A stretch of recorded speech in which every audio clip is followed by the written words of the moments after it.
আসসালামু আলাইকুম। আমি আজ আপনাদেরকে শেয়ার করব ডালাইয়ের প্রক্রিয়া।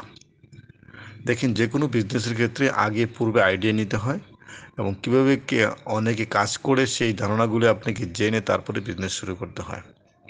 তেমনি আপনি যদি কনস্ট্রাকশন বিজনেস করেন, এই বিজনেসের জন্য কোথায় কী র মেটেরিয়ালস লাগে সকল বিষয়গুলি আপনারা জানবেন।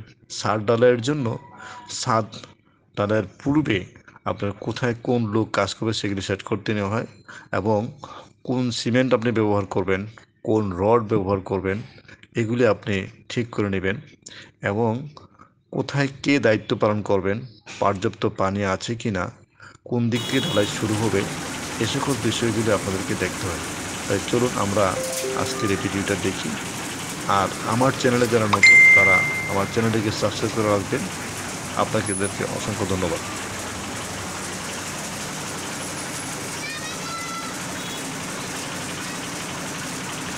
এখানে আমরা দেখছি ছাদ ঢালাইয়ের জন্য মিক্সার মেশিনে র মেটেরিয়ালস দেওয়া হচ্ছে ইট, সিমেন্ট, বালি এবং মিক্সার মেশিনে মিক্সচার করে ক্রেনে করে ছাদের পঞ্চম তলায় ঢালাই উঠানো হচ্ছে এবং সেই ঢালাই ওখানে রেখে বিভিন্ন জায়গায় ঢালাই করে আপনার ছাদকে কমপ্লিট করা হচ্ছে।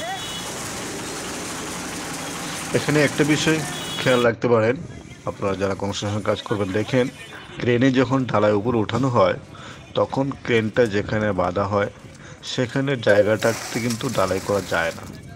তাই সেখানে ক্রেনটাকে মজবুত করার জন্য প্রিলিমিনারি মশলা দিয়ে অর্থাৎ ঢালাই দিয়ে ফিনিশিং না করে ওখানে এই জায়গাটাকে আগে কস করা হয়।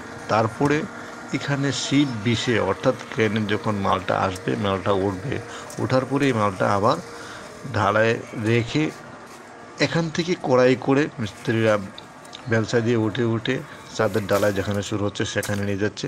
সেখানে ভাইব্রেটর মেশিন দিয়ে আবার মালগুলিকে ভীমের কানায় কানায় পৌঁছিয়ে, পিলারের কানায় কানায় পৌঁছিয়ে লেভেল ঠিক করে তারপরে ঢালাই কাজ করতে হয়। এই বিষয়গুলি খেয়াল করে ঢালাই কাজ চলে। আরেকটি বিষয় আপনাদেরকে শেয়ার করবো, যদি যখন যেখানে কাজ করবেন সেখানে আশেপাশে যদি কোনো বাড়ি থাকে সেখানে আপনার ছাদ ঢালাইয়ের কারণে তাদের প্রতিবেশীদের সমস্যা হতে পারে।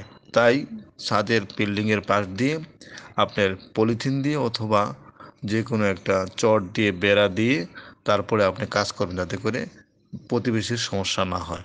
এই বিষয়টা খেয়াল রাখা উচিত। এতক্ষণ ধৈর্য ধরে আমার ভিডিও দেখার জন্য আপনাদেরকে অসংখ্য ধন্যবাদ। আমার চ্যানেলের উন্নতির জন্য আপনারা চ্যানেলটিকে লাইক শেয়ার করে সাবস্ক্রাইব করে রাখুন। ধন্যবাদ।